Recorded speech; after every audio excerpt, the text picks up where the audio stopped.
අපි මේ ඉන්නේ වෙන්නප්පුවේ 9S වැඩමුළුවේ. අද අපේ ක්‍රියාකාරකම තමයි සංකල්ප සිතියම.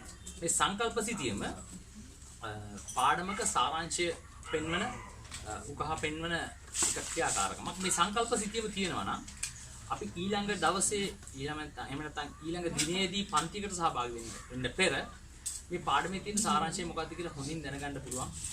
බොහොම වැදගත් ඒ වගේම බොහොම ප්‍රබල අපිට පන්තියේදී උගන්වන්න નિયમિત දේවල් කලින් දැනගන්න පුළුවන්. මේ ඉතුරු වෙන ප්‍රශ්න ඒ ප්‍රශ්න පන්තියේදී විසඳ ගන්න ගුරුවරයාත් එක්ක සාකච්ඡා කර ගන්න යොදා ගන්න පුළුවන්.